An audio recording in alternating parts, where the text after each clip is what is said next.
글이든지 악보든지 거기에는 마침표와 쉼표가 있습니다.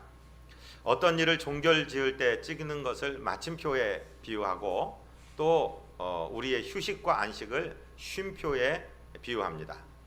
쉼표가 없이 그냥 계속 읽으면 아마 숨이 차서 책을 다 소리내서 읽지 못할 것이고, 쉼표가 없는 악보는 그만 사람을 아주 질리게 만들어 버릴 것입니다.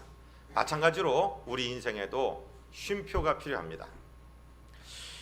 제가 한번 10대까지 질문을 드릴 텐데 나는 몇 개나 해당하나 한번 들어보세요. 나는 하루 일과 중에 자주 피로감을 느낀다. 나는 두통이나 목 뒷부분, 등 아랫부분에 근육의 통증을 느낀다. 나는 하루 일과가 끝나면 너무 지쳐서 가족들과 시간을 보낼 만한 에너지가 남아있지 않다. 나는 일에 대한 염려로 인하여 밤에 잠을 설치게 된다. 나는 최근에 몸이 아파서 일을 쉰 적이 있다. 나는 충분히 수면을 취했을 때에도 피곤감을 느낀다. 나는 쉽게 신경질이 나며 쉽게 화를 내는 경향이 있다.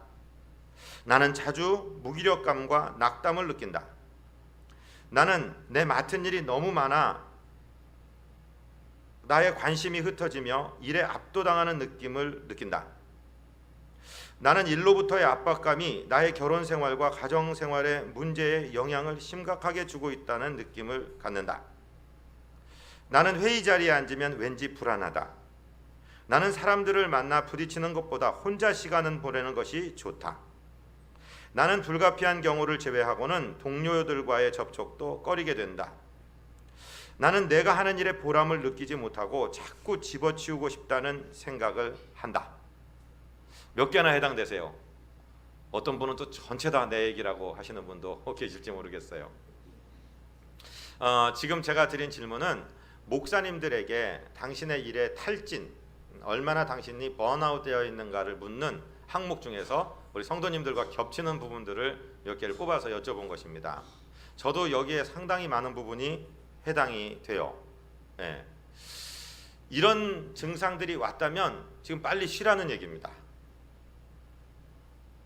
자동차를 운전하고 가다가 바깥에 신호등 말고 차 안에 계기판에 빨간불이 반짝반짝 띠띠띠 소리를 내며 들어오면은 방법이 두 가지예요.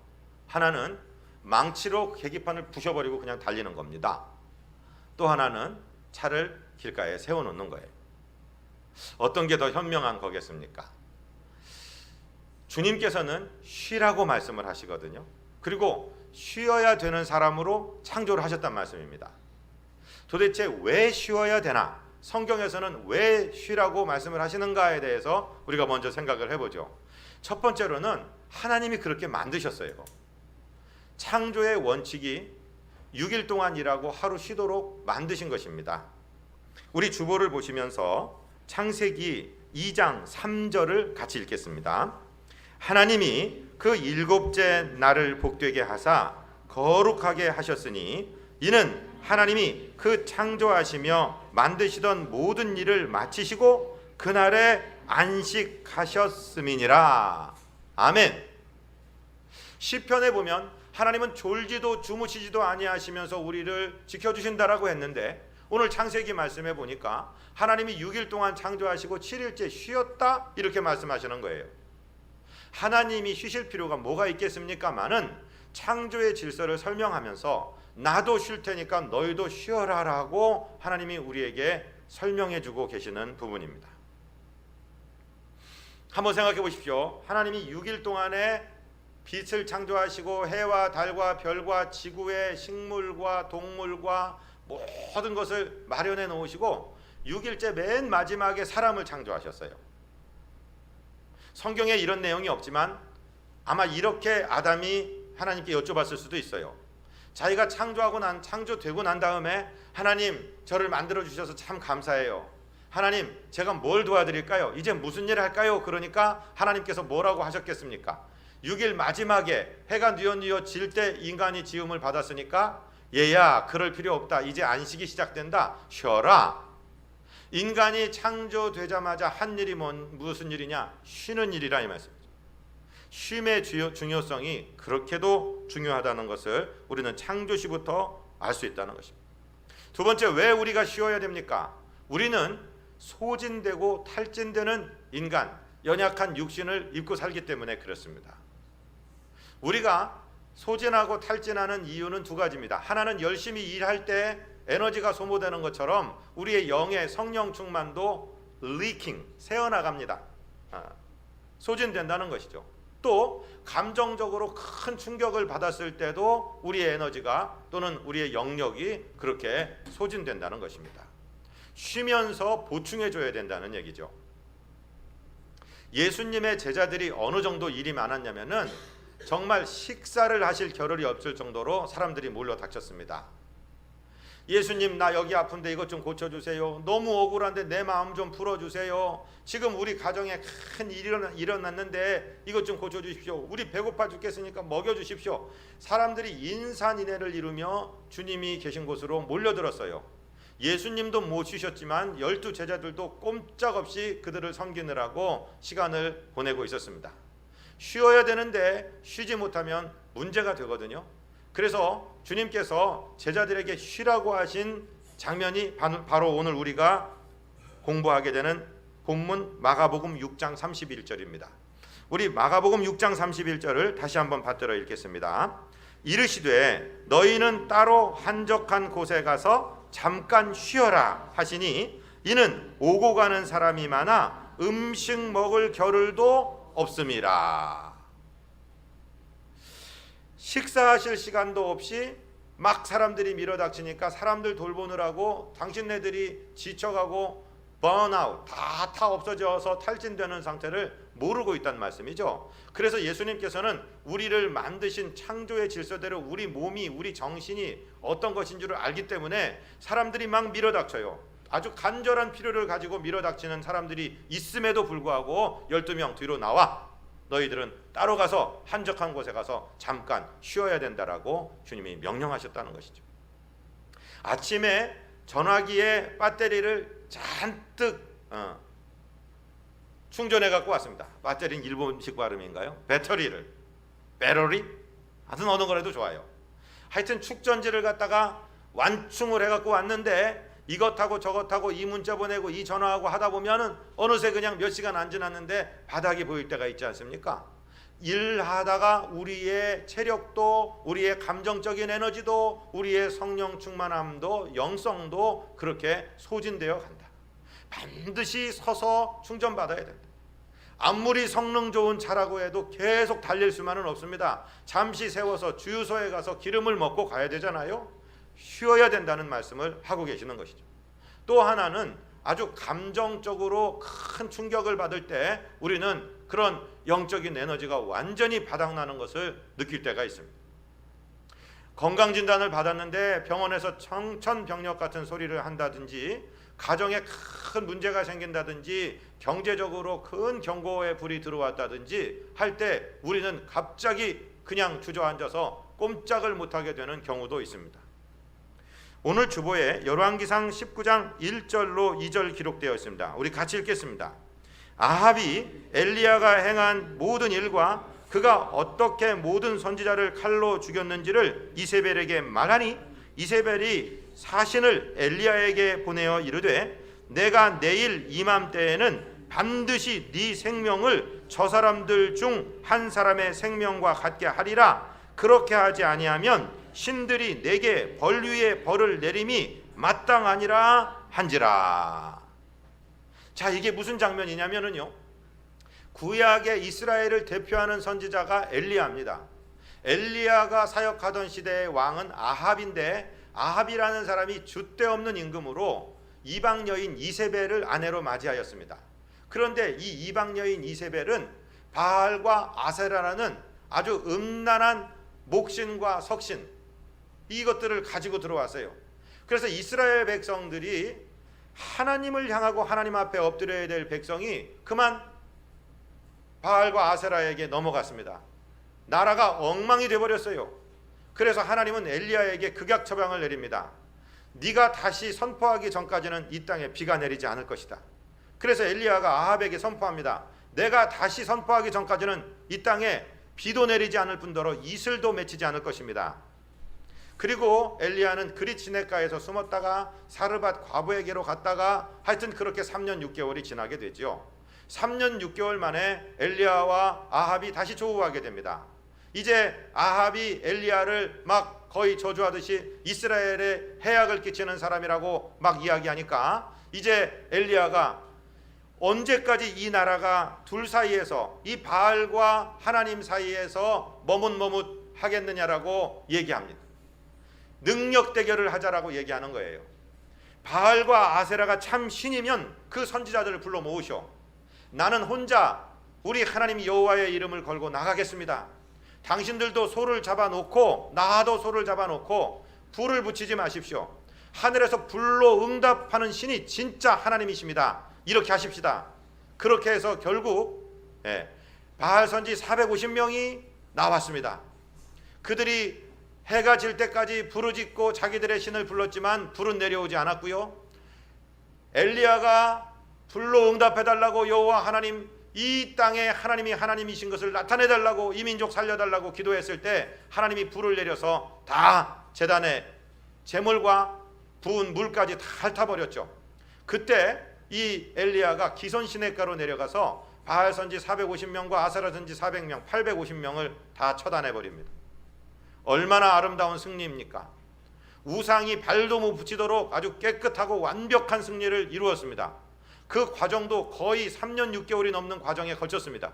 그런데 말씀입니다. 그 사실을 안 이세벨이라는 여자, 이 아합 임금의 아내가 되는 이세벨이라는 표독스러운 여자가 사신 하나 보냈어요. 직접 나타나지도 않았습니다. 그러면서 엘리야에게 협박을 하는 거죠. 네가 내 신의 제사장들을 죽였다고? 만약에 내일까지 내가 너를 죽이지 않으면은 내 신인 나를 저주할 것이다 라고 협박을 합니다.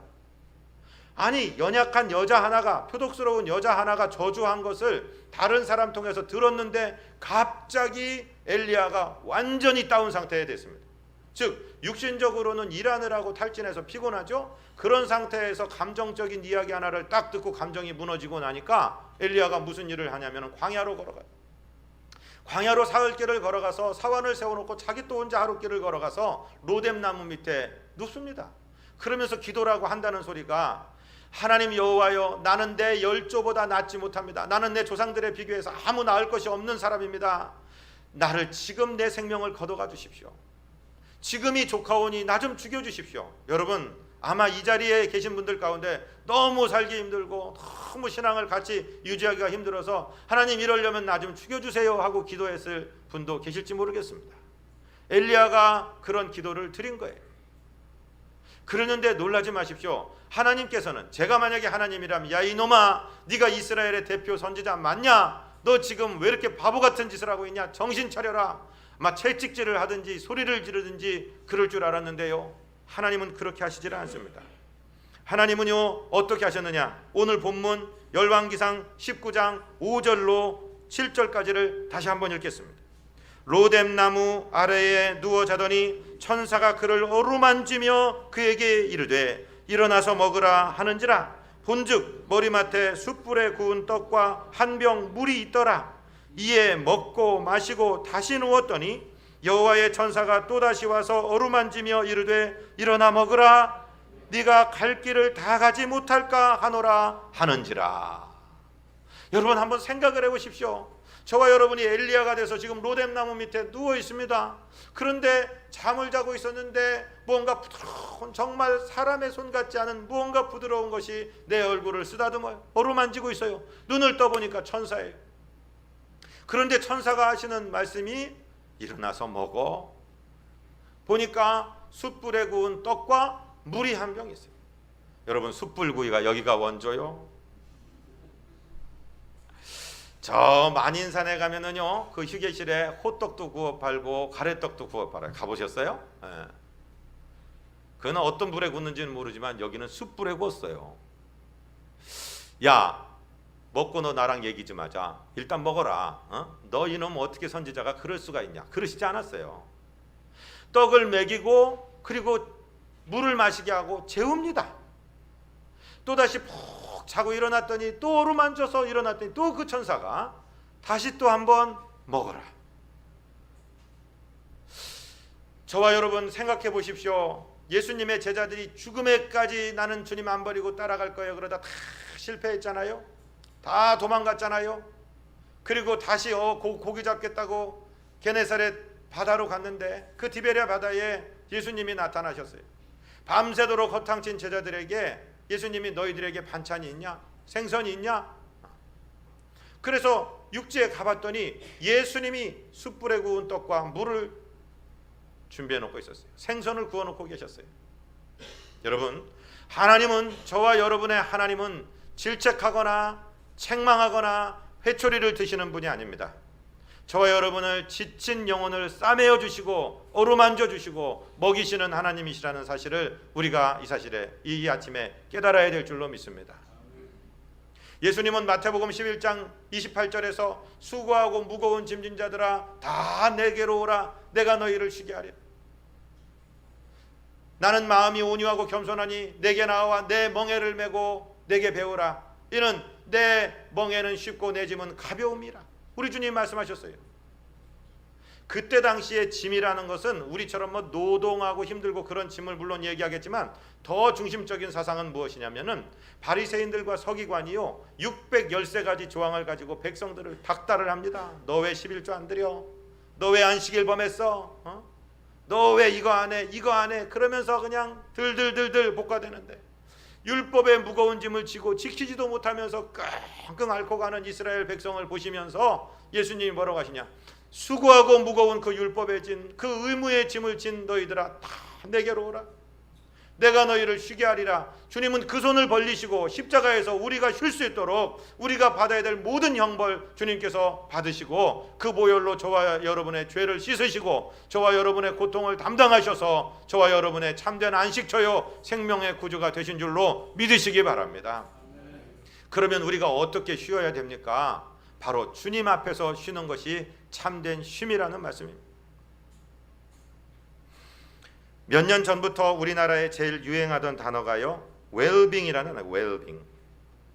어디 가면 식당이 맛있냐 유명하냐 그런 걸 따지다가 이제부터는 어떤 게 건강식이냐 어떤 걸 먹어야지 무농약이고 뭐 건강에 좋고 이런 걸 막 따지기 시작하세요.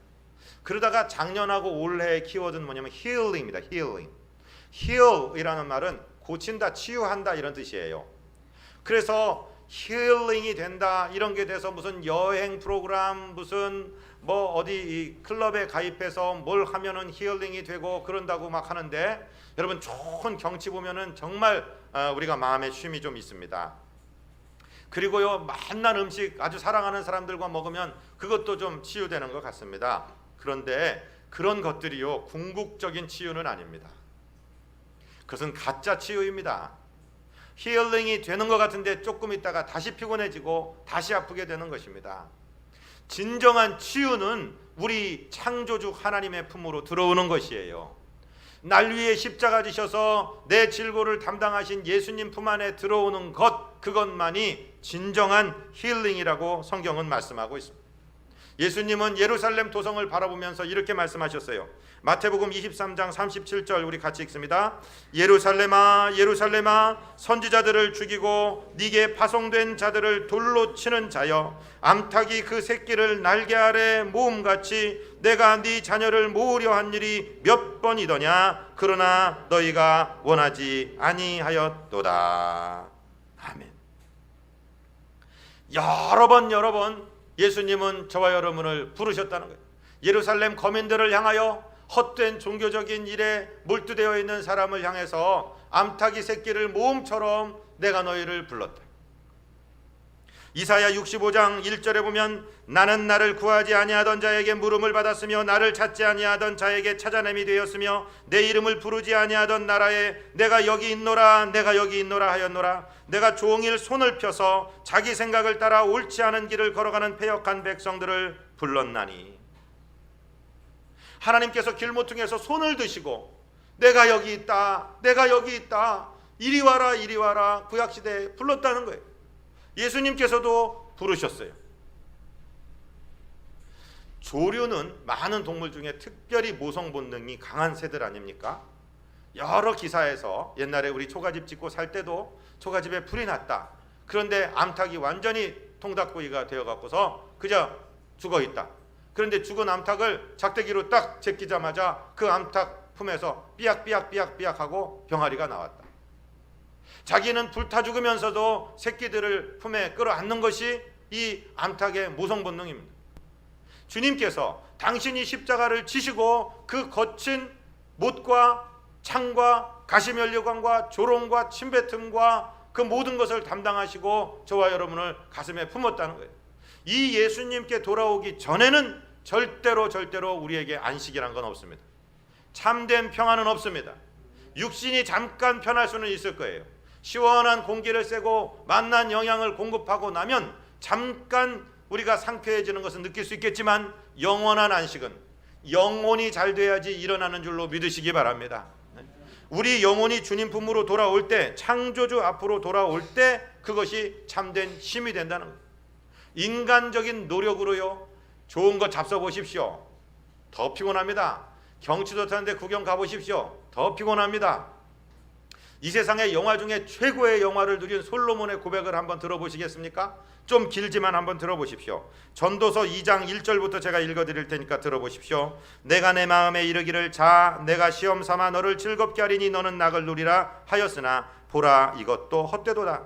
내가 웃음에 관하여 말하여 이르기를 그것은 미친 것이라 하였고 희락에 대하여 이르기를 이것이 무슨 소용이 있는가 하였노라. 내가 내 마음으로 깊이 생각하기를 내가 어떻게 하여야 내 마음을 지혜로 다스리면서 술로 내 육신을 즐겁게 할까? 또 내가 어떻게 하여야 천하의 인생들이 그들의 인생을 살아가는 동안 어떤 것이 선한 일인지를 알아볼 때까지 내가 어리석음을 꼭 붙잡아 둘까 하여 나의 사업을 크게 하였노라. 내가 나를 위하여 집들을 짓고 포도원을 일구며 여러 동산과 과원을 만들고 그 가운데에 각종 과목을 심었으며 나를 위하여 수목을 기르는 살림에 물을 주기 위하여 못들을 팠으며 남녀노비들을 사기도 하였고 나를 위하여 집에서 종들을 낳기도 하였으며 나보다 먼저 예루살렘에 있던 모든 자들보다도 내가 소와 양떼의 소유를 더 많이 가졌으며 은금과 왕들이 소유한 부배와 여러 지방의 부배를 나를 위하여 쌓고 또 노래하는 남녀들과 인생들이 기뻐하는 첩들을 많이 두었노라.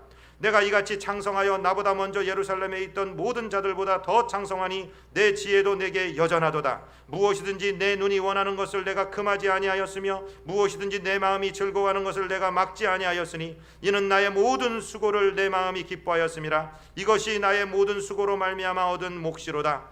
그 후에 내가 생각해 본즉 내 손으로 한 모든 일과 내가 수고한 모든 것이 다 헛되어 바람을 잡는 것이며 해 아래에서 무익한 것이로다.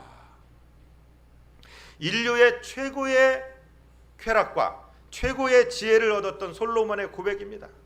자기 마음이 원하는 것, 자기 눈이 즐겨하는 것을 금하지 않았다는 거예요. 해보고 싶은 대로 다 해봤다는 거예요. 누릴 것 다 누려보고 마실 것 다 마셔보고 할 일 다 해봤다는 것입니다. 그런데 나중에 봤더니 손을 열어보니까 잡은 게 뭔가 했더니 바람이더라는 것입니다.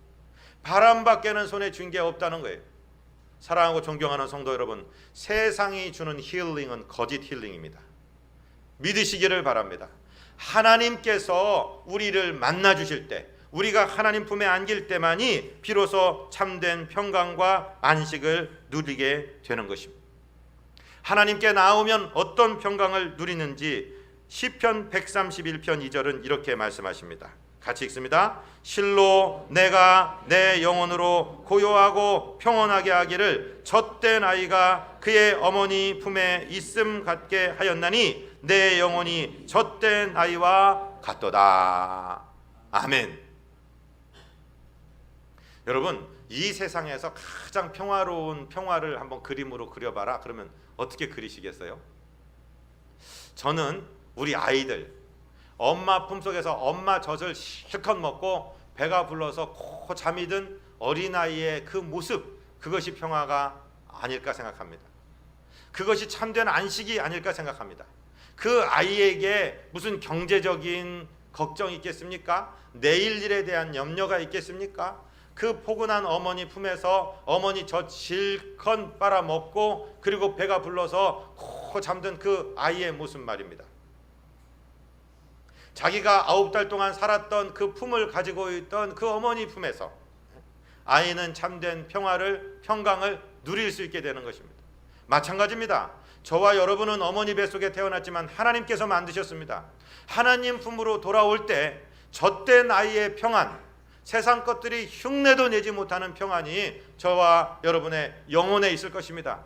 그리고 영혼이 잘 되면은요, 사람 사이에 범사가 잘 될 줄로 믿습니다. 그리고 범사가 잘 된 사람이 참으로 강건해지는 역사가 일어나는 줄로 믿습니다. 사랑하고 존경하는 성도 여러분, 주님 품으로 돌아오십시오. 혹시 나의 어떤 삶의 분야에서 주님께 아직 돌아오지 못한 부분이 있다면 그걸 버리십시오. 어떤 것 때문에 내가 주님께 나아가지 못한다면 과감하게 버리시기를 바랍니다. 그리고 있는 모습 그대로 주님 앞에 나아가는 것입니다. 주님께서 우리를 있는 모습 그대로 받아 주실 줄로 믿습니다. 이번 주 금요일부터 우리 전교인 수련회가 시작이 됩니다. 사랑하는 성도 여러분, 많은 일들이 계시겠지만은 뒤로 좀 미루시고 금요일부터 다음 주일 아침까지는 정말 우리가 자연으로 가시기 바랍니다. 냇물도 흐릅니다. 거기서 주님과 소통하는 방법, 사람들과 소통하는 방법을 공부할 것입니다. 이것저것 행사하는데 안 오셔도 됩니다. 계속 숙소에서 주무셔도 됩니다. 그저 우리가 집회하는 시간에 1시간 와서 말씀만 듣고 또 쉬셔도 됩니다. 아니, 그것도 안 들으셔도 됩니다. 나는 자러 왔으면 자야 되겠다. 좋습니다. 우리 주님 앞에 참된 쉼이 있기를 원합니다. 주님 품에 안겨서 정말 참된 안식하시고 새 힘 얻어서 주님 나라 향해 달려가는 저와 여러분 되시기를 주님 이름으로 축복드립니다. 거룩하시고 자비하신 우리 아버지 하나님, 감사하고 감사합니다. 주님 은혜와 사랑 가운데 우리가 이제 여름 휴가를 맞고 전교인 수련회를 앞두고 있습니다. 우리 영혼육에 참된 쉼을 얻기 원하오니 주님, 그리하여서 이 아침에도 주님 전에 왔사오니 주님, 우리를 질책하시거나 우리를 책망하시거나 우리를 매질하시지 아니하시는 주님께서 우리를 이 모습 이대로 받아주시고 주의 보혈로 씻어주시고 주의 영으로 충만하게 하여 주시옵소서. 우리 구주 예수 그리스도 이름으로 믿사옵고 축복하고 간구하옵나이다. 아멘.